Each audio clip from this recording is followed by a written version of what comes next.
ಧನವಂತರಾದ ಮಾಧವರಾವ್ ತನ್ನ ಹೆಂಡತಿ ಶ್ಯಾಮಲಾಳ ಜೊತೆ ಸೇರಿ ಇರುತ್ತಾ ಬೆಡ್ ಮೇಲೆ ಹಾಕಿದ ತನ್ನ ಅವಳಿ ಮಕ್ಕಳ ಜೊತೆ ಆಡ್ಕೋತಾ ಇರ್ತಾನೆ. ಆ ಮಕ್ಕಳು ನಗ್ತಾ ಇರ್ತಾರೆ. ಆ ನಗುವನ್ನು ನೋಡಿ ಮಾಧವರಾವ್ ಬಹಳ ಸಂತೋಷ ಪಡ್ತಾ ಇರ್ತಾನೆ. ಆಗಲೇ ಶ್ಯಾಮಲಾ ಅವನ ಹತ್ರಕ್ಕೆ ಬರ್ತಾಳೆ. ಹೀಗೆ ಅವಳಿ ಮಕ್ಕಳ ಜೊತೆಗೆ ಆಟ ಆಡ್ತಾ ಇರ್ತೀರಾ? ಆಫೀಸ್ಗೆ ಹೋಗಿ ಕೆಲಸ ಮಾಡೋದೇನಾದ್ರೂ ಇದೆಯಾ? ನನ್ನ ಸಂತೋಷ, ನನ್ನ ಸಂಭ್ರಮ ಈ ಮಕ್ಕಳೇ. ನಾನು ಆಫೀಸ್ಗೆ ಹೋಗಿ ಏನ್ ಮಾಡ್ತೀನಿ ಹೇಳಿ? ಸರಿ ಹೋಯ್ತು, ಈ ಸಂತೋಷ ಸಂಭ್ರಮ 25 ವರ್ಷ ನಮ್ ಜೊತೆಗೆ ಇರುತ್ತೆ. 25 ವರ್ಷ ಇರೋದಂದ್ರೇನು? ಆಮೇಲೆ ಎಲ್ಲಿಗೆ ಹೋಗುತ್ತೆ? ಅತ್ತೆಯವ್ರ ಮನೆಗೆ ಹೋಗ್ತವೆ. ಹಾಗೆ ಆಗೋದಕ್ಕೆ ಬಿಡಲ್ಲ ಶ್ಯಾಮಲಾ. ನಾನು ಪ್ರಾಣದಿಂದಿರುವವರೆಗೂ ನನ್ನ ಕಣ್ಣ ಮುಂದೆನೆ, ನನ್ನ ಹತ್ರನೇ ಸಂತೋಷ ಸಂಭ್ರಮ ಎರಡು ಇರಲೇಬೇಕು. ಇರುತ್ತೆ ಹೊರತು ಅಲ್ಲಿ ಆಫೀಸಲ್ಲಿ ಕೆಲಸ ಸರಿಯಾಗಿ ನಡೀದೇ ಇದ್ರೆ ನಷ್ಟ ಬರುತ್ತೆ. ನಾವು ನಾಲ್ವರಲ್ಲಿ ನಗು ಪಾಲಾಗ್ತೀವಿ. ಅವಾಗವಾಗ ಆಫೀಸ್ಗೆ ಹೋಗ್ ಬನ್ನಿ. ಮಕ್ಕಳನ್ನ ನೋಡ್ಕೊಳ್ಳುವ ಆಯಾ ರಮಣಮ್ಮ ಬಂದ್ಲಾ? ಈಗ್ಲೇ ಬಂದ್ರು ರೀ. ಮಕ್ಕಳಿಗೆ ಡಬ್ಬ ಹಾಲು ರೆಡಿ ಮಾಡ್ತಾ ಇದ್ದಾಳೆ. ಸರಿ ಶ್ಯಾಮಲಾ, ಮಕ್ಕಳು ಜಾಗ್ರತೆ, ನಾನು ಆಫೀಸ್ಗೆ ಹೋಗಿ ಬರ್ತೀನಿ ಎಂದು ಮಾಧವರಾವ್ ಮನೆಯಿಂದ ಕಾರಿನಲ್ಲಿ ಹೊರಟು ಹೋಗುತ್ತಾನೆ. ಹಾಲಿನ ಡಬ್ಬ ಹಿಡಿದುಕೊಂಡು ರಮಣಮ್ಮ ಮಕ್ಕಳ ಹತ್ರಕ್ಕೆ ಬರ್ತಾಳೆ. ರಮಣಮ್ಮ, ನೀನು ಮಕ್ಕಳಿಗೆ ಹಾಲು ಕುಡಿಸ್ತಾ ಇರು, ನಾನು ಹೋಗಿ ಅಡ್ಗೆ ಮಾಡ್ತೀನಿ. ಹಾಗೆ ಅಮ್ಮ ಎಂದು ಹೇಳುತ್ತಲೇ ಶ್ಯಾಮಲಾ ಅಲ್ಲಿಂದ ಹೊರಟು ಹೋಗುತ್ತಾಳೆ.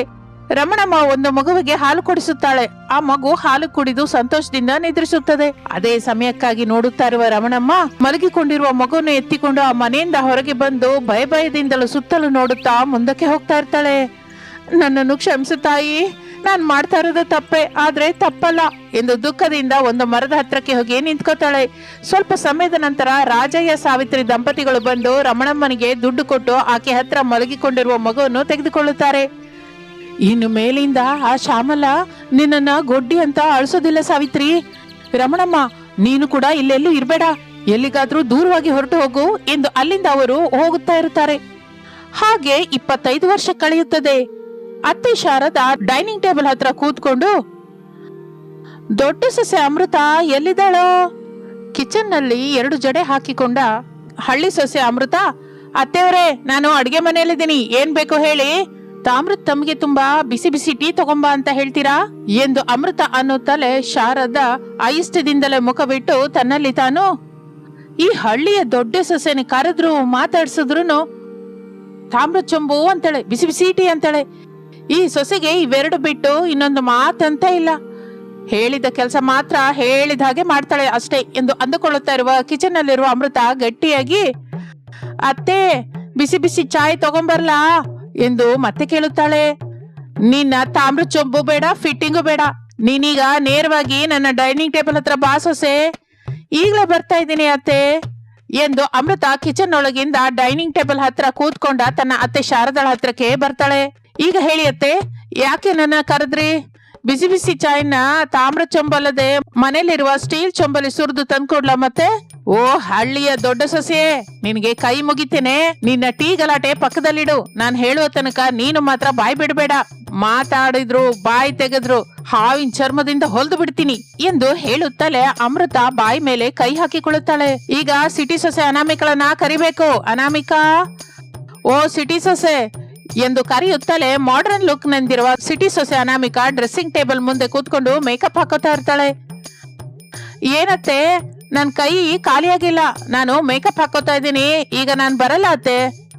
ನನ್ ಮಗ ರಮೇಶು ಹೇಳಿದ ಮಾತು ಮರ್ತೋದ್ಯ ಸೊಸೆ ಎಂದು ಶಾರದಾ ಅನ್ನುತ್ತಲೇ, ಓಹೋ ಅದೊಂದಿದೆ ಅಲ್ವಾ, ನಾನು ರಾಮ್ನ ಲವ್ ಮಾಡಿ ತಪ್ಪು ಮಾಡ್ದೆ ಎಂದು ಅಂದುಕೊಂಡು ಮೇಲೆ ಮಾತ್ರ ಶಾರದಾಳಿಗೆ ಕೇಳುವ ಹಾಗೆ ಈಗಂತಾಳೆ, ಬರ್ತಾ ಇದ್ದೀನಿ ಅತ್ತೆ, ಮೇಕಪ್ ಇಲ್ಲದೆ ಬಾ ಸೊಸೆ ಎಂದು ಹೇಳುತ್ತಲೇ ಹಾಗೆ ಅತ್ತೆ ಎಂದು ಅನಾಮಿಕಾ ತಕ್ಷಣ ವಾಶ್ರೂಮ್ ಒಳಗೆ ಹೋಗುತ್ತಾಳೆ.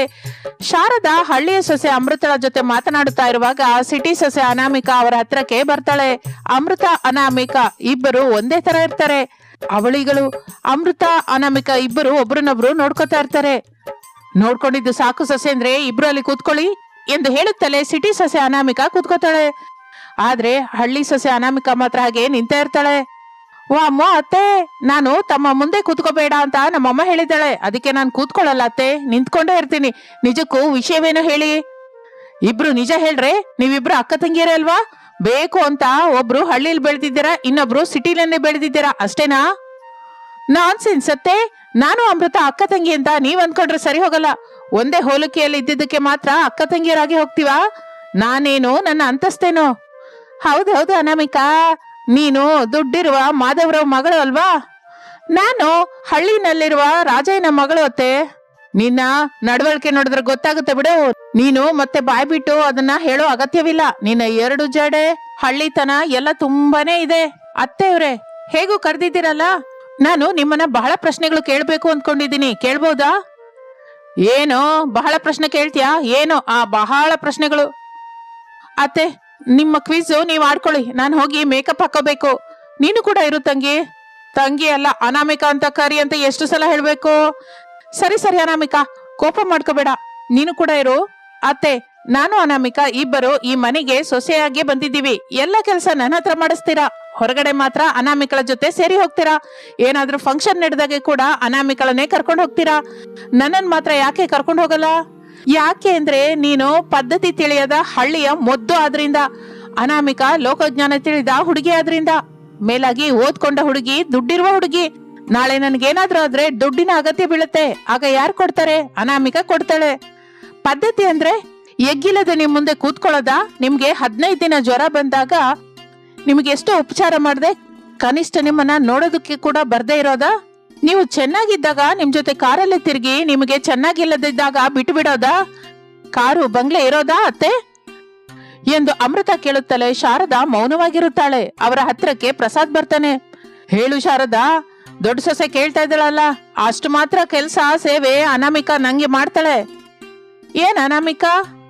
ಹಾ, ಮಾಡ್ತೀನಿ ಅತ್ತೆ, ನಿಮ್ಗಾಗಿ ಎಲ್ಲ ಮಾಡ್ತೀನಿ. ಅವರು ಮಾಡು ಅಂತ ಹೇಳಿದಾರಲ್ಲ.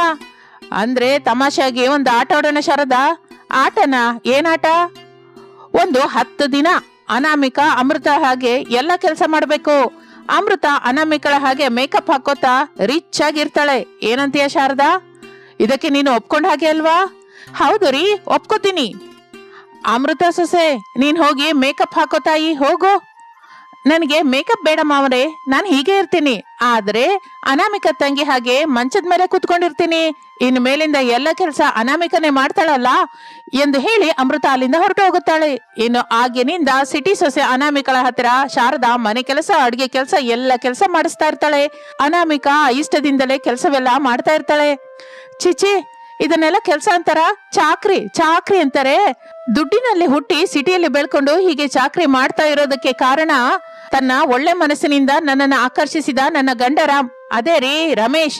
ಅವನು ಇಟ್ಟ ಕಂಡೀಷನ್ಸ್ಗೆ ನಾನು ಒಪ್ಕೊಂಡು ಮದುವೆ ಮಾಡ್ಕೊಂಡಿದ್ದೀನಿ, ಅದಕ್ಕೆ ಈ ಕೆಲಸ ಮಾಡ್ತಾ ಇದ್ದೀನಿ ಎಂದು ದುಃಖ ಪಡುತ್ತಾ ಇರುತ್ತಾಳೆ. ಹಾಗೆ ದಿನಗಳು ಕಳೆಯುತ್ತಾ ಇರುತ್ತದೆ. ಸಿಟಿ ಸೊಸೆ ಅನಾಮಿಕಾ ಎಲ್ಲ ಕೆಲಸಗಳು ಮಾಡಲಾರದೆ ಹೋಗ್ತಾಳೆ. ಹಾಗೆ ಹಳ್ಳಿಯ ಅಮೃತ ಯಾವ ಕೆಲಸವೂ ಮಾಡದೆ ಖಾಲಿಯಾಗಿ ಮನೆಯಲ್ಲಿ ಇರಲಾರದೆ ಹೋಗ್ತಾಳೆ. ಒಂದು ದಿನ ಅನಾಮಿಕಾ ಮಾಡಿದ ಅಡಿಗೆ ತಿನ್ನಲಾರದೆ ಎಲ್ಲವನ್ನೂ ನೆಲದ ಮೇಲೆ ವಾಂತಿ ಮಾಡ್ಕೋತಾಳೆ ಶಾರದಾ. ಅನಾಮಿಕಾ ಬೇಸರಿಕೆಯಿಂದ ಮುಖವಿಟ್ಟು, ಚಿಚಿ, ಇದೆಲ್ಲ ನಾನು ಕ್ಲೀನ್ ಮಾಡಲ್ಲ, ಹೊರಗೆ ನಾನ್ ಮಾಡ್ತೀನಿ ಅನಾಮಿಕಾ, ನೀನು ಯೋಚನೆ ಮಾಡ್ಬೇಡ ಎಂದು ಅಮೃತಳ ಎಲ್ಲವನ್ನು ಕ್ಲೀನ್ ಮಾಡುತ್ತಾಳೆ. ಅನಾಮಿಕಾ ಮಾತ್ರ ಅಸಹನೆಯಿಂದ ಮುಖವಿಟ್ಟುಕೊಂಡು ಹಾಗೆ ನಿಂತ್ಕೊಂಡೇ ಇರ್ತಾಳೆ. ಆಗ ಹೊರತು ಶಾರದಳಿಗೆ ಅರ್ಥವಾಗುವುದಿಲ್ಲ ತಾನು ಮಾಡ್ತಾ ಇರುವ ತಪ್ಪೇನು ಎಂದು. ಇನ್ನು ಅನಾಮಿಕಾ ತನ್ನ ರೂಮಿನೊಳಗೆ ಹೋಗ್ತಾಳೆ. ಅಮೃತ ಕ್ಲೀನ್ ಮಾಡಿ ಹೊರಗೆ ಹೊರಟು ಹೋಗುತ್ತಾಳೆ. ಹೇಳು ಶಾರದಾ, ಇಬ್ರು ಸೊಸೆಯಂದ್ರು ಒಳ್ಳೆಯರೇ ಎಂದು ಹೊರಟು ಹೋಗುತ್ತಾಳೆ. ಹೀಗೆ ದಿನಗಳು ಕಳೆಯುತ್ತಾ ಇರುತ್ತದೆ. ಒಂದು ದಿನ ಇಬ್ಬರು ಸೊಸೆಯಂದಿರು, ಅತ್ತೆ, ನಿಜ ಹೇಳ್ತಾ ಇದ್ದೀನಿ, ಅಮೃತ ಅಕ್ಕ ನೀನು ಬಹಳ ಗ್ರೇಟು. ನೀನು ಕೆಲಸವನ್ನೆಲ್ಲ ಎಷ್ಟು ತೊಂದರೆ ಇಲ್ಲದೆ ಆರಾಮಾಗಿ ಮಾಡ್ತಾ ಇದೆಯೋ ಈಗ ನಾನು ಅರ್ಥವಾಗ್ತಾ ಇದೆ. ನಾನು ನಿನ್ನನ್ನ ಮನಸಾರೆ ಅಕ್ಕನಾಗಿ ಭಾವಿಸ್ತಾ ಇದ್ದೀನಿ ಎಂದು ಹೇಳುತ್ತಾ ಇರುವಾಗ ಪ್ರಸಾದ್ ಮಾಧವರಾವ್ನ ರಾಜನನ್ನು ಕರೆದುಕೊಂಡು ಮನೆಗೆ ಬರ್ತಾನೆ. ಆಗ ಶಾರದಾ ಅವ್ರಿಗೆ ಕೈ ಮುಗಿಯುತ್ತಾಳೆ. ಅಮೃತ, ಅನಾಮಿಕಾ ನಿಜವಾಗಿಯೂ ನಿನ್ಗೆ ತಂಗಿ ಆಗ್ತಾಳೆ. ನೀವಿಬ್ಬರು ಅವಳಿ ಜವಳಿಗಳು ಎಂದು ನಡೆದಿದ್ದೆಲ್ಲವನ್ನು ವಿವರಿಸುತ್ತಾನೆ ಮಾಧವರಾವ್. ಅನಾಮಿಕಾ ಅಮೃತ ಇಬ್ಬರು ಸಂತೋಷದಿಂದ ಒಬ್ಬರನ್ನೊಬ್ಬರು ಅಪ್ಪಿಕೊಳ್ಳುತ್ತಾರೆ. ನನ್ನನ್ನು ಕ್ಷಮಿಸು ದೊಡ್ಡ ಸೊಸೆ, ದುಡ್ಡಿಲ್ಲದ ಕಾರಣದಿಂದ ನಿನ್ನನ್ನು ಸರಿಯಾಗಿ ಅರ್ಥ ಮಾಡಿಕೊಳ್ಳಲಾರದೆ ಹೋದೆ. ಆದ್ರೆ ನೀನು ಉತ್ತಮ ಸೊಸೆ. ನಾನು ಎಷ್ಟು ಕೆಲಸ ಹೇಳಿದ್ರು ನೀನು ಕೋಪ ಮಾಡ್ಕೋತಾ ಇರ್ಲಿಲ್ಲ. ನಾನೆಷ್ಟು ಬೈದ್ರು ಪದೇ ಪದೇ ಅತ್ತೆ ನೀವೇನಾದ್ರೂ ತಿಂತೀರಾ, ಅತ್ತೆ ಟೀ ಕುಡಿತೀರಾ, ಅತ್ತೆ ಏನ್ ಟಿಫಿನ್ ಮಾಡು ಅಂತೀರಾ ಅಂತ ಕೇಳ್ತಾನೆ ಇರ್ತೀಯ. ಇನ್ನು ಮೇಲಿಂದ ನಾವಿಬ್ಬರು ಎಲ್ಲ ಕೆಲ್ಸನೂ ಶೇರ್ ಮಾಡ್ಕೊಂಡು ಮಾಡ್ತೀವಿ ಅತ್ತೆ ಎಂದು ಹೇಳಿ ಆ ದಿನದಿಂದ ಇಬ್ಬರು ಸೊಸೆಯಂದರು ಎಲ್ಲ ಕೆಲಸಗಳನ್ನು ಮಾಡ್ಕೋತಾ ಇರ್ತಾರೆ. ಕಲಿತು ಬೆರೆತು ಅಕ್ಕ ತಂಗಿಯರ ಹಾಗೆ ಇರ್ತಾರೆ. ಅಕ್ಕ ತಂಗಿಯರ ಹಾಗೆ ಅಂತ ಇರೋದಂದ್ರೇನು, ಅವರಿಬ್ಬರು ನಿಜವಾದ ಅಕ್ಕ ತಂಗಿಯರೇ. ಸಂತೋಷದಿಂದ ಅತ್ತೆಯವರ ಮನೆಯಲ್ಲಿ ಜೀವಿಸುತ್ತಾ ಇರ್ತಾರೆ. ಇದು ಇಂದಿನ ಕತೆ. ಮತ್ತೊಂದು ಆಸಕ್ತಿಕರವಾದ ಕತೆ ಜೊತೆ ಮತ್ತೆ ಸೇರೋಣ. ಅಲ್ಲಿಯವರೆಗೂ ವಿರಾಮ. ನಮಸ್ತೆ. ದುಡ್ಡಿಲ್ಲದೆ ಮಧ್ಯದಲ್ಲೇ ನಿಂತ ತನ್ನ ಮನೆಯನ್ನು ರಮೇಶ್ ಯೋಚನೆಯಿಂದ ನೋಡುತ್ತಾ, ಮತ್ತೊಂದು ವರ್ಷ ಕಳೆದ್ರೂ ಪರವಾಗಿಲ್ಲ ಅಂದ್ಕೊಂಡು ಯಾರನ್ನು ನಂಬದೆ ಮನೆಗೆ ಬೇಕಾದ ದುಡ್ಡನ್ನ ಪೂರ್ತಿಯಾಗಿ ಸಂಪಾದಿಸಿದ ನಂತರನೇ ನಾನು ಮನೆ ಕಟ್ಟೋದಕ್ಕೆ ಶುರು ಮಾಡಿದ್ರೆ ಚೆನ್ನಾಗಿರ್ತಾ ಇತ್ತು. ಆ ಮೋಹನ್ ಅವನು ಕೊಡ್ತೀನಿ ಅಂತ ಹೇಳಿ ಕಡೆಗೆ ಹ್ಯಾಂಡ್ ಕೊಟ್ಟು ಎಲ್ಲಿಗೋ ಓಡೋದ. ಸುಮಾರಾಗಿ 6 ತಿಂಗಳಾಗ್ತಾ ಇದೆ. ಈಗ ಈ ಮನೆನ ಹೇಗೆ ಪೂರ್ತಿ ಮಾಡಬೇಕೋ ನನಗೆ ಅರ್ಥವಾಗ್ತಾ ಇಲ್ಲ ಎಂದು ದುಃಖ ಪಡುತ್ತಾ ಇರುವಾಗ ಅಲ್ಲಿಗೆ ಬಿಲ್ಡರ್ ದಿವಾಕರ್ ಬರ್ತಾನೆ. ಏನಯ್ಯ ರಮೇಶು, ಮನೆ ನೋಡ್ತಾ ಹಾಗೆ ದುಃಖ ಪಟ್ರೆ ಮನೆ ನಿರ್ಮಾಣ ಪೂರ್ತಿ ಆಗುತ್ತಾ ಹೇಳು? ಇಲ್ಲ ಅಂತ ಗೊತ್ತು ದಿವಾಕರ್, ಆದ್ರೆ ದುಃಖ ಪಡೋದು ಬಿಟ್ಟು ಏನು ಮಾಡಲಾರ್ದೆ ಹೋಗ್ತಾ ಇದ್ದೀನಿ. ನನಗೆ ಗೊತ್ತಾ, ಮೋಹನ್ ಅನ್ನುವ ಫೈನಾನ್ಸ್ ಫ್ರೆಂಡು ದುಡ್ಡು ಕೊಡ್ತೀನಿ ಅಂತ ಹೇಳಿದ್ದ. ಅದಕ್ಕೆ ನಾನು ಕೂಡಿಟ್ಟ ದುಡ್ಡಿನಿಂದ ಕೆಲಸ ಶುರು ಮಾಡಿದೆ.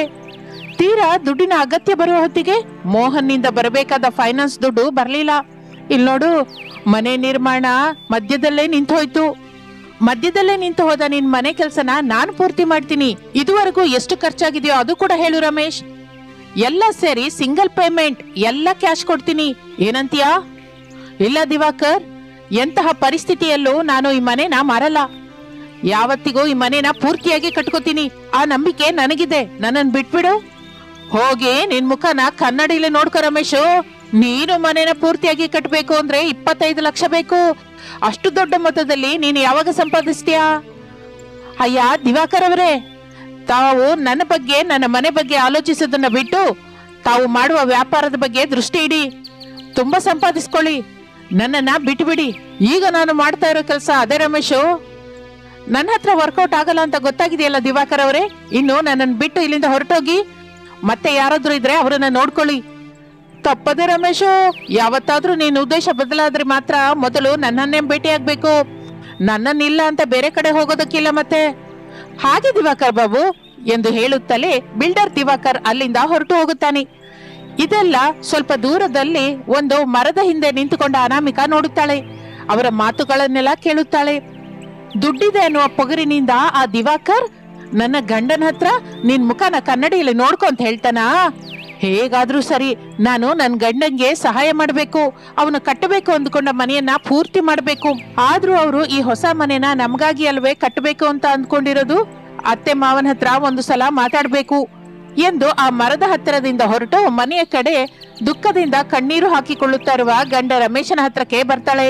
ಅನಾಮಿಕಳನ್ನು ನೋಡಿ ರಮೇಶ್ ತನಗೆ ಬರುತ್ತಾ ಇರುವ ಕಣ್ಣೀರನ್ನು ಒರೆಸ್ಕೋತಾನೆ. ನಾನು ನೋಡಿದ್ದೀನಿ ರೀ, ನಾನು ಅಳ್ತಾ ಇಲ್ಲ ಅನಾಮಿಕಾ. ಕಣ್ಣಲ್ಲಿ ಏನೋ ನವೆ, ಅದಕ್ಕೆ ಹೀಗೆ ಈ ನೀರ್ ಬರ್ತಾ ಇದೆ. ಈಗ ನೀವು ಅಳ್ತಾ ಇದ್ದೀರಾ ಅಂತ ನಾನೇವಾಗ ಅಂದೇರಿ ಹೇಳಿ? ನೀವಾಗಿ ನೀವೇ ನಾನು ಅಳ್ತಾ ಇಲ್ಲ ಅನಾಮಿಕಾ ಅಂತ ಹೇಳ್ತಾ ಇದ್ದೀರಾ ಅಂದ್ರೆ, ನಾನು ಬರುವ ಮೊದಲು ನೀವಿಲ್ಲಿ ಕೂತ್ಕೊಂಡು ಅಳ್ತಾ ಇದ್ದೀರಾ? ಇಲ್ಲ ಇಲ್ಲ, ಆದ್ರೂ ನಾನೇನೇ ಕಳ್ತೀನಿ ಅನಾಮಿಕಾ? ಇದ್ದುದ್ರಲ್ಲಿ ಪ್ರೇಮದಿಂದ ನೋಡ್ಕೊಳ್ಳುವ ಅಪ್ಪ ಅಮ್ಮ ಇದ್ದಾರೆ, ಜೊತೆಯಾಗಿ ಧೈರ್ಯ ಕೊಡುವ ನೀನಿದ್ದೀಯಾ. ಎಷ್ಟು ಕಷ್ಟವಾದರೂ ತಮ್ಮ ತುಂಟತನದಿಂದ ನಗುವಿನಿಂದ ಮರೆತು ಹೋಗುವ ಹಾಗೆ ಮಾಡುವ ಮಕ್ಕಳು ಹರೀಶ್ ಭವ್ಯ ಇದ್ದಾರೆ. ಇನ್ನು ನನಗೇನಕ್ಕೆ ಅಳು ಬರುತ್ತೆ? ಸರಿ ಬಿಡಿ, ನೀವು ಅಳ್ಳಿಲ್ಲ ಅಂತ ನಾನು ನಂಬ್ತೀನಿ. ಇನ್ನು ಮನೆಗೆ ಬನ್ನಿ. ನಾನು ಇಲ್ಲಿಗೆ ಬಂದ ವಿಷಯ ಅಪ್ಪನ ಹತ್ರ ಹೇಳ್ಬೇಡ ಅನಾಮಿಕಾ. ನಾನೇನಕ್ಕೆ ಹೇಳ್ತೀನಿ ರೀ ಹೇಳಿ? ಮಾವಯ್ಯ ಇನ್ನೂ ದುಃಖ ಪಡ್ತಾರೆ ಎಂದು ಹೇಳಿ ರಮೇಶ್ನನ್ನು ಕರೆದುಕೊಂಡು ಅಲ್ಲಿಂದ ಹೊರಡುತ್ತಾಳೆ. ಆ ದಿನ ರಾತ್ರಿ ಚಳಿ ವಿಪರೀತವಾಗಿ ಇದ್ದುದರಿಂದ ಅತ್ತೆ ಶಾರದಾ, ಸೊಸೆ ಅನಾಮಿಕಾ ಬೆಡ್ಶೀಟ್ ಹೊತ್ಕೊಂಡು ಚಳಿಯ ಬೆಂಕಿ ಮುಂದೆ ಕುತ್ಕೋತಾರೆ. ಮನೆಯಲ್ಲಿರುವ ಮಂಚದಲ್ಲಿ ಪ್ರಸಾದ್, ರಮೇಶ್ ಮಕ್ಕಳು ಮಲಗಿರ್ತಾರೆ. ಏನಾಯ್ತು ಸೊಸೆ? ಮಗ ಏನಕ್ಕೆ ಸರಿಯಾಗಿ ಅನ್ನ ತಿಂದಿಲ್ಲ? ಮಾವಯ್ಯ ಅವರು ಮಲ್ಕೊಂಡಿದ್ದಾರಲ್ಲ ಅತ್ತೆ. ಮಲ್ಕೊಂಡಿದ್ದಾರೆ ಸೊಸೆ. ಈ ದಿನ ಕೆಲ್ಸ ಇಲ್ದಿದ್ದಕ್ಕೆ ಅವರು ಕಟ್ತಾ ಇರೋ ಹೊಸ ಮನೆಗೆ ಹೋಗಿದ್ರು ಅತ್ತೆ. ಅಲ್ಲಿ ಬಿಲ್ಡರ್ ದಿವಾಕರ್ ಬಹಳ ವ್ಯಂಗ್ಯವಾಗಿ ಅಂದ, ಬದುಕಿರುವಷ್ಟು ಕಾಲ ನೀನು ಮನೆ ಕಟ್ಟಲ್ಲ ಅಂತ ನಿನ್ನ ಮುಖನ ಕನ್ನಡಿಲಿ ನೋಡ್ಕೊ ಅಂತ ಅಂದ ಅತ್ತೆ ಎಂದು ಅನಾಮಿಕಾ ಹೇಳುತ್ತಲೇ ಶಾರದಳಿಗೆ ಕೋಪ ಬರುತ್ತೆ. ಏನು, ಕಮಿಷನ್ ಮೇಲೆ ಬದುಕುವ ದಿವಾಕರ್ ನನ್ನ ಮಗನ ಹಿಡ್ಕೊಂಡು ಅಂತ ಮಾತನ್ನ? ನಾಳೆ ಅವನ ಆಫೀಸ್ಗೆ ಹೋಗಿ ಧೂಳು ಕೊಡುತ್ತೀನಿ. ಅವನೇನು, ಅವನ ಬದುಕೆಷ್ಟು? ನನ್ನ ಮುಂದೆ ಚಡ್ಡಿ ಹಾಕೊಂಡು ತಿರುಗ್ದವನು ನನ್ನ ಮಗನ ಹಿಡ್ಕೊಂಡು ಅಂತ ಮಾತನ್ನ ನಿಜಕ್ಕೂ ಹೇಗಂತಾನೆ? ಅಯ್ಯೋ ಅತ್ತೆ, ಆ ಕೆಲಸ ಮಾತ್ರ ಮಾಡಬೇಡಿ. ನಿಮಗೆ ಈ ವಿಷಯ ತಿಳಿಯದ ಹಾಗೆ ಇರಿ. ಆದ್ರೂ ಅತ್ತೆ, ನಾವು ಮಾಡಬೇಕಾಗಿದ್ದು ಆ ದಿವಾಕರ್ನ ಧೂಳು ಕೊಡುವುದಲ್ಲ. ಅವರು ಮನೆ ಕಟ್ಟಲಿಕ್ಕೆ ಬೇಕಾದಷ್ಟು ದುಡ್ಡನ್ನು ಸಾಧ್ಯವಾದಷ್ಟು ನಾವು ಹೊಂದಿಸ್ಬೇಕು. ದುಡ್ಡು ಹೇಗೆ ಸರಿ ಹೊಂದಿಸ್ತೀವಿ? ನಾನು ಆಗಿನಿಂದ ಅದೇ ಆಲೋಚನೆ ಮಾಡ್ತಾ ಇದ್ದೀನಿ ಅತ್ತೆ. ದಿವಾಕರ್ ಆ ಮಾತು ಅಂದಾಗ ನಾನು ಅಲ್ಲೇ ಇದ್ದೆ. ಆ ಮಾತನ್ನು ಕೇಳುತ್ತಲೇ ಚಪ್ಪಲಿಯಿಂದ ದಿವಾಕರ್ನ ಹೊಡಿಬೇಕು ಅನ್ನೋಷ್ಟು ಕೋಪ ಬಂದಿತ್ತು. ಆದ್ರೆ ಅದಲ್ವಲ್ಲ ಉತ್ತರ ಅಂತ ಆಲೋಚಿಸಿದೆ. ಯಾವ ಮನೆ ಬಗ್ಗೆ ಅವನು ವ್ಯಂಗ್ಯವಾಡಿದ್ನೋ ನಾವು ಆ ಮನೆಯನ್ನೇ ಕಟ್ಟಿ ಆ ದಿವಾಕರ್ನಿಗೆ ಗಟ್ಟಿಯಾಗಿ ಉತ್ತರ ಹೇಳಬೇಕು ಅಂತ ಅಂದ್ಕೊಂಡೆ ಅತ್ತೆ. ನಿನ್ನ ಉತ್ತರ ಚೆನ್ನಾಗೇ ಇದೆ ಸೊಸೆ. ಆದ್ರೆ ಮನೆ ಕಟ್ಬೇಕು ಅಂದ್ರೆ ಬಹಳ ದುಡ್ಡು ಬೇಕು. ಈಗ ನಮ್ಮ ಹತ್ರ ಅಷ್ಟು ದುಡ್ಡು ಇಲ್ವಲ್ಲ. ಮತ್ತೆ ನಾವು ದುಡ್ಡು ಸಂಪಾದಿಸ್ಬೇಕು ಅತ್ತೆ. ಹೇಗೆ ಸಂಪಾದಿಸ್ತೀಯ ಸೊಸೆ? ನೀವು ಒಪ್ಕೊಂಡ್ರೆ ನನಗ್ ಬಂದ ಎಗ್ ಪರಾಟ ಮಾಡಿ ಮಾರ್ತೀನಿ. ಎಲ್ಲಿ ಮಾರ್ತೀಯ ಸೊಸೆ? ಯಾವ್ದಾದ್ರೂ ರೋಡ್ ಪಕ್ಕ ಯಾರು ಇಡದ ಜಾಗದಲ್ಲಿ ಎಗ್ ಪರಾಟ ಮಾಡಿ ಮಾರ್ತೀನಿ ಅತ್ತೆ. ಮಾರ್ತೀನಿ ಅಂತ ಹೇಳೋದು ಚೆನ್ನಾಗೇ ಇದೆ ಸೊಸೆ, ಆದ್ರೆ ಮಾರಾಟವಾಗದು ಎಂದು ಶಾರದಾ ಮಾತು ಪೂರ್ತಿಯಾಗುವ ಮೊದಲೇ ಅನಾಮಿಕಾ ಮಧ್ಯದಲ್ಲೇ ಸೇರ್ಕೊಂಡು, ಅತ್ತೆ ಇದು ಚಳಿಗಾಲ ಅಲ್ವಾ, ರೋಡ್ ಮೇಲೆ ಹೋಗ್ತಾ ಇರುವವರು ಬಿಸಿ ಬಿಸಿಯಾಗಿ ಏನಾದ್ರೂ ತಿನ್ಬೇಕು ಅನ್ಕೋತಾರೆ. ಆಗ ಅವರಿಗೆ ನಾವು ಮಾರ್ತಾ ಇರುವ ಎಗ್ ಪರಾಟ ಕಾಣಿಸಿದ್ರೆ ಸಾಕು, ಖಚಿತವಾಗಿ ನಮ್ಮ ಹತ್ರನೇ ಬಂದು ತಿಂತಾರೆ. ಪ್ಲೇಟ್ ರೇಟು ಎಷ್ಟು ಇಡೋಣ ಅಂತ ಇದೆಯಾ ಸೊಸೆ? 50 ರೂಪಾಯಿವರೆಗೂ ಇಡೋಣ ಅಂತ ಅನ್ಕೊಂಡಿದೀನಿ ಅತ್ತೆ.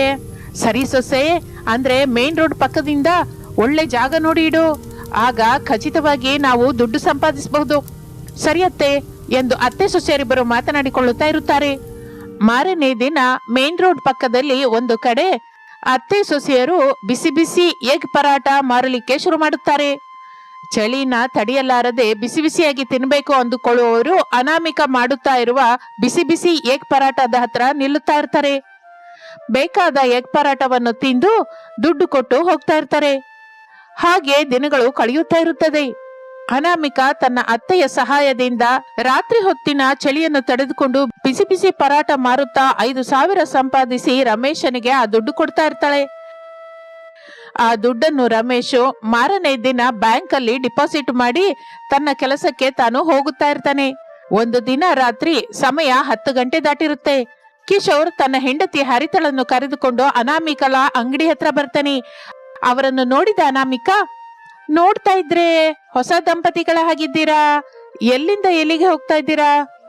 ಅಮ್ಮನವರ ಮನೆಯಿಂದ ಅತ್ತೆಯವರ ಮನೆಗೆ ಹೋಗ್ತಿದ್ದೀನಿ ಅಕ್ಕ. ಒಳ್ಳೇದೇ ತಂಗಿ, ತಿನ್ನೋದಕ್ಕೆ ಎಗ್ ಪರಾಟ ಇದೆಯಾ, ಆಗೋಯ್ತಾ? ನಿಜ ಹೇಳ್ಬೇಕು ಅಂದ್ರೆ ಹಾಗೆ ಹೋಗಿದೆ, ಆದ್ರೆ ಬಾಯಿ ತುಂಬಾ ಅಕ್ಕ ಅಂತ ಕರೆದಿದ್ದಕ್ಕೆ ನನ್ನ ಮಕ್ಕಳಿಗಾಗಿ ಇಟ್ಟ ಎಗ್ ಪರಾಟನ ಕೊಡ್ತೀನಿ ಎಂದು ಅನಾಮಿಕಾ ಅವರಿಬ್ಬರಿಗೂ ಎಗ್ ಪರಾಟ ಪ್ಲೇಟ್ ಅಲ್ಲಿ ಹಾಕಿ ಕೊಡುತ್ತಾಳೆ. ಅವರಿಬ್ಬರು ತಿನ್ನುತ್ತಾರೆ, ದುಡ್ಡು ಕೊಡುತ್ತಾರೆ. ನಿಜ ಹೇಳ್ತಿದ್ದೀನಿ ಅಕ್ಕ, ನಿನ್ನ ಎಗ್ ಪರಾಟ ತುಂಬಾ ಅಂದ್ರೆ ತುಂಬಾ ಚೆನ್ನಾಗಿದೆ. ಪ್ಲೇಟ್ಗೆ 50 ರೂಪಾಯಿ ಅಂದ್ರೆ ಬಹಳ ಕಡಿಮೆನೆ. ಹೋಗುವಾಗ ಮಾರ್ನಿಂಗ್ ನಾವು ಒಂದ್ ಕಡೆ ಟಿಫಿನ್ ಮಾಡಿದ್ವಿ. ನಿಜಕ್ಕೂ ಆ ಟಿಫನ್ಸು ಏನು ಚೆನ್ನಾಗಿರ್ಲಿಲ್ಲ. ರೇಟ್ ಮಾತ್ರ 100 ರೂಪಾಯಿವರೆಗೂ ಇತ್ತಕ್ಕ. ಅಷ್ಟು ಅತ್ಯಾಸೆ ಏನೂ ಇಲ್ಲ ತಂಗಿ, 50 ರೂಪಾಯಿ ಸಾಕು. ಇಲ್ಲಿ ಮಂದಾರಪಲ್ಲಿ ಎಲ್ಲಿ ನಿಮಗೆ ಗೊತ್ತಾ? ನಮ್ಮೂರೇ ಅದು. ನಮ್ಮೂರಿನಲ್ಲಿ ಏನ್ ಕೆಲಸ ಬಿದ್ದಿದೆ? ಆ ಊರಿನಲ್ಲಿರುವ ಬ್ಯಾಂಕ್ಗೆ ನಾನು ಮ್ಯಾನೇಜರ್ ಆಗಿ ಬರ್ತಾ ಇದ್ದೀನಿ. 1-2 ದಿನದಲ್ಲಿ ಬಂದು ಜಾಯಿನ್ ಆಗ್ತೀನಿ ಎಂದು ಹೇಳುತ್ತಲೇ ಅನಾಮಿಕಾ ಶಾರದಾ ಸಂತೋಷ ಪಡುತ್ತಾರೆ. ಅಂದ್ರೆ ಇನ್ನು ನಮ್ಮ ಮನೆಯ ಸಮಸ್ಯೆ ತೀರಿದ ಹಾಗೆ ಸೊಸೆ. ಮನೆ ಸಮಸ್ಯೆ ಏನು ರೀ? ಈಗ ನಮ್ಮ ಕಷ್ಟದ ಬಗ್ಗೆ ಏನಕ್ಕೆ ಹೇಳಿ? ತಮಾಷೆಯಾಗಿ ಹೋಗ್ತಾ ಇದ್ದೀರಾ? ಜಾಗೃತಿಯಾಗಿ ಹೋಗಿ. ಬ್ಯಾಂಕಿಗೆ ಬಂದ ಮೇಲೆ ನಮ್ಮವರ ಜೊತೆ ಬಂದು ಭೇಟಿ ಆಗ್ತೀವಿ, ಆಗ ನಿಮ್ಗೆ ಎಲ್ಲ ವಿಷಯವನ್ನು ವಿವರವಾಗಿ ಹೇಳ್ತೀವಿ ಎನ್ನುತ್ತಾ ಅನಾಮಿಕಾ ಹೇಳುತ್ತಲೇ ಕಿಶೋರ್ ಹರಿತಾ ಹೊರಟು ಹೋಗುತ್ತಾರೆ. ಅನಾಮಿಕಾ ಶಾರದ ಕೂಡ ಸಾಮಾನನ್ನು ಜೋಡಿಸಿಕೊಂಡು ಅಲ್ಲಿಂದ ಹೊರಟು ಮನೆಗೆ ಬರುತ್ತಾರೆ. ಆ ರಾತ್ರಿ ಮಕ್ಕಳಿಗೆ ಮನೆಯ ಹತ್ತಿರವೇ ಎಗ್ ಪರಾಟ ಮಾಡಿ ಕೊಡುತ್ತಾಳೆ ಅನಾಮಿಕಾ. ಮಕ್ಕಳು ಸಂತೋಷ ಪಡುತ್ತಾರೆ. 1-2 ದಿನದ ನಂತರ ಅನಾಮಿಕಾ ರಮೇಶರು ಬ್ಯಾಂಕ್ ಆಫೀಸರ್ ಕಿಶೋರನ್ನ ಭೇಟಿ ಆಗ್ತಾರೆ. ತಮ್ಮ ಮನೆ ಬಗ್ಗೆ ಹೇಳ್ತಾರೆ. ತಪ್ಪದೇ ಲೋನ್ ಕೊಡ್ತೀನಿ, ನಿಮಗಲ್ಲದೆ ಇನ್ಯಾರಿಗೆ ಕೊಡ್ತೀನಿ ಹೇಳಿ ಎಂದು ಹೇಳುತ್ತಲೇ ಅನಾಮಿಕಾ ದಂಪತಿಗಳು ಸಂತೋಷ ಪಡುತ್ತಾರೆ. ಕಿಶೋರ್ ಅವರಿಗೆ ಲೋನ್ ದುಡ್ಡು ಕೊಡುತ್ತಾನೆ. ಕೊಟ್ಟ ಮಾತಿನ ಪ್ರಕಾರವಾಗಿ ನಾನು ನಿಮಗೆ ದುಡ್ಡು ಕರೆಕ್ಟ್ ಆಗಿ ಕಟ್ತೀನಿ, ನೀವು ಕಟ್ತೀರಾ, ನನಗೆ ನಂಬಿಕೆ ಇದೆ ರೀ. ಹರಿತಾ ನಿಮ್ಮನ್ನ ಯಾವತ್ತೂ ಕೇಳ್ತಾ ಇರ್ತಾಳೆ, ನಾನು ಕೂಡ ಕೇಳ್ದೆ ಅಂತ ಹೇಳಿ. ಒಂದು ದಿನ ಊಟಕ್ಕೆ ನಮ್ಮ ಮನೆಗೆ ಬನ್ನಿ, ತಪ್ಪದೆ, ಇನ್ನು ಮೇಲಿಂದ ನಾವು ನೆಂಟ್ರು ಎಂದು ಹೇಳುತ್ತಲೇ ಅನಾಮಿಕಾ ಅವರು ಸಂತೋಷ ಪಡುತ್ತಾ ಅಲ್ಲಿಂದ ಹೊರಟು ಹೋಗುತ್ತಾರೆ. ಮಾರನೇ ದಿನ ಅನಾಮಿಕಾ ಅವರು ಮನೆಯ ಕೆಲಸ ಶುರು ಮಾಡುತ್ತಾರೆ. ಹಗಲೆಲ್ಲ ಅತ್ತೆ ಸೊಸೆಯರಿಬ್ಬರು ಮನೆ ಕೆಲಸ ಮಾಡ್ತಾ ಇರ್ತಾರೆ. ರಾತ್ರಿ ಆಗುತ್ತಲೇ ರೋಡ್ ಪಕ್ಕದಲ್ಲಿ ಎಗ್ ಪರಾಟ ಇಟ್ಟು ಮಾರ್ತಾ ಇರ್ತಾರೆ. ಹಾಗೆ ಬಂದ ದುಡ್ಡು ತೆಗೆದುಕೊಂಡು ಬಂದು ರಮೇಶ್ಗೆ ಕೊಡ್ತಾ ಇರ್ತಾರೆ. ರಮೇಶ್ ಅದನ್ನು ತೆಗೆದುಕೊಂಡು ಹೋಗಿ ಬ್ಯಾಂಕ್ ಅಲ್ಲಿ ಜಮಾ ಮಾಡ್ತಾ ಇರ್ತಾನೆ. ಸ್ವಲ್ಪ ದಿನಕ್ಕೆ ರಮೇಶ್ ಹೊಸ ಮನೆಯನ್ನ ಕಟ್ಟಿಕೊಳ್ಳುತ್ತಾನೆ. ಗೃಹ ಪ್ರವೇಶದ ದಿನ ಕಿಶೋರ್ ಹಾರಿತಾ ಅವರು ಕೂಡ ಬರುತ್ತಾರೆ. ಅನಾಮಿಕಾ ಎಲ್ಲರಿಗೂ ಎಗ್ ಪರಾಟ ಮಾಡಿ ಕೊಡುತ್ತಾಳೆ. ರಮೇಶ್ ಕುಟುಂಬ ಹೊಸ ಮನೆಯಲ್ಲಿ ಸಂತೋಷದಿಂದ ಇರುತ್ತಾರೆ.